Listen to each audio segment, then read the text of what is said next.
అందరికీ నమస్కారం. కార్తీక పురాణంలోని 10వ అధ్యాయంలో అయితే ఉన్నాం. ముందు 9 అధ్యాయాలు చూడని వాళ్ళు మన ఛానల్లో లాంగ్ వీడియోలో ఉన్నాయి, చూసేయండి. అజమీలుని పూర్వజన్మ వృత్తాంతం గురించి తెలుసుకుందాం. జనకుడు వశిష్ఠుల వారిని గాంచి, మునిశ్రేష్ఠ, ఈ అజమీలుడు ఎవ్వడు? వాని పునర్జన్మ ఎటువంటిది? పునర్జన్మమున ఎట్టి పాపములు చేసి ఉండెను? ఇప్పుడు ఈ విష్ణుదూతలు వైకుంఠమునకు తీసుకుపోయినారు కదా, తర్వాత ఏమి జరిగినది అని వివరింపవలసిందిగా ప్రార్థించెను. అంతా ఆ మునిశ్రేష్ఠుడు, జనక మహారాజా, అజమీలుణ్ణి విష్ణుదూతలు వైకుంఠమునకు తీసుకుపోయిన తర్వాత యమకింకరులు తమ ప్రభువగు యమధర్మరాజు కడకెళ్ళి, ప్రభు తమ ఆజ్ఞ ప్రకారం అజమీలుణ్ణి తీసుకువచ్చుటకు వెళ్ళగా అచ్చటకు విష్ణుదూతలు కూడా వచ్చి మాతో వాదించి అజమీలుణ్ణి విమానం ఎక్కించి వైకుంఠమునకు తీసుకుపోవెను.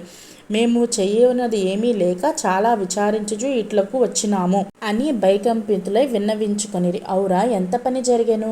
ఎప్పుడు ఇటువంటి విధముగా జరిగి ఉండలేదే. దీనికి బలమైన కారణం ఏదైనా ఉండి ఉండవచ్చు అని యముడు తన దివ్య దృష్టితో అజమీలుని పూర్వజన్మ వృత్తాంతము తెలుసుకొని, ఓహో, అది ఆ సంగతి.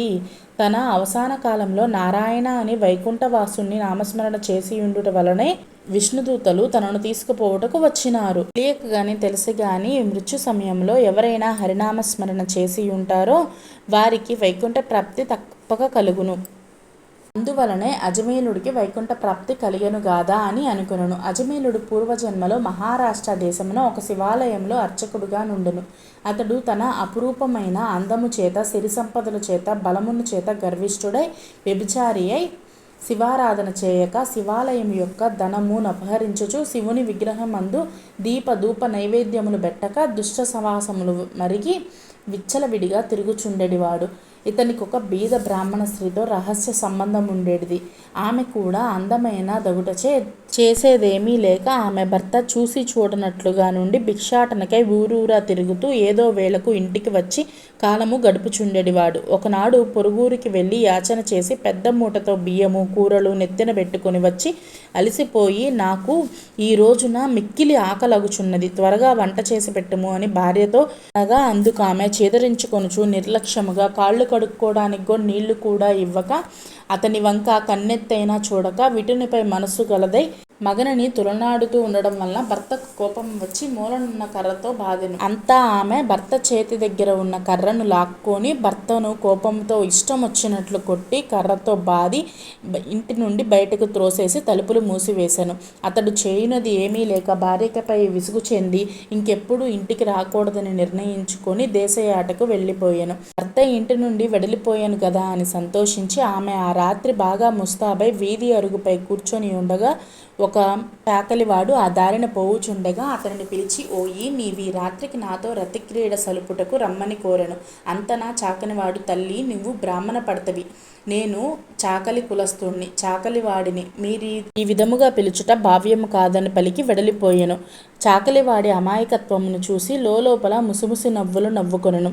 ఆమె అచట నుంచి బయలుదేరి ఆ గ్రామ శివార్చకుని కడకేగి తన కామవాంఛ తీర్చమని పరిపరి విధములుగా బతిమాలి ఆ రాత్రంతయు అతనితో గడిపి ఉదయమున ఇంటికి వచ్చి, అయ్యో, నేనెంతటి పాపమునకు ఒడిగట్టి తిని అగ్నిసాక్షిగా పెళ్ళాడిన భర్తను ఇంటి నుండి వెళ్ళగొట్టిని, క్షణికమైన కామవాంఛకు లోనై మహాపరాధము చేసి తిని అని పశ్చాత్తాపం పొంది ఒక కూలీవాణ్ణి పిలిపించి కొంత డబ్బుని ఇచ్చి తన భర్తని ఎలా అయినా వెతికి తీసుకురమ్మని పంపించెను. కొంతకాలమునకు తన భర్త తిరిగి ఇంటికి రాగా తన కాళ్లపై పడి బోరున విలపించి ప్రార్థించెను. అప్పటి నుంచి ఆమె మంచి నడవడికతో అవలంబించి భర్త అనురాగమునకు పాత్రురాలైనది. కొంతకాలమునకు శివార్చకునికి ఏదియో వ్యాధి సంక్రమించి దినదినము క్షీణించుచు ఆ అర్చకుడు మరణించెను.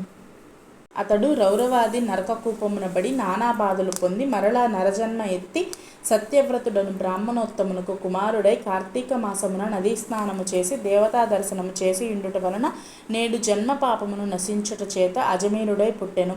ఇప్పటికీ తన అవసాన కాలమున నారాయణ అని శ్రీహరిని స్మరించుట వలన వైకుంఠమునకు పోయి బ్రాహ్మణుని భార్యగు ఆ కామిని కూడా రోగస్తురాలై చనిపోయాను.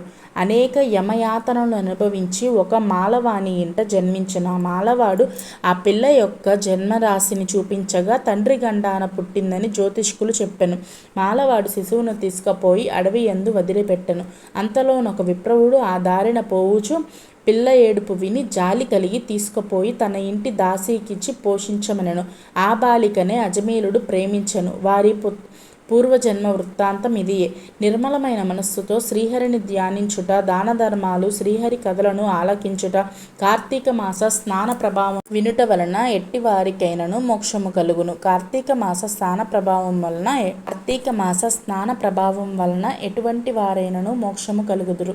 కాన కార్తీక మాసమందు వ్రతములు, పురాణ శ్రవణములు చేసిన వారు లిహపరములు సుఖములు పొందుదురు. 10వ అధ్యాయం 10వ రోజు పారాయణం సమాప్తం. రేపు 11వ అధ్యాయం మందరుడు పురాణ మహిమ గురించి తెలుసుకుందాము.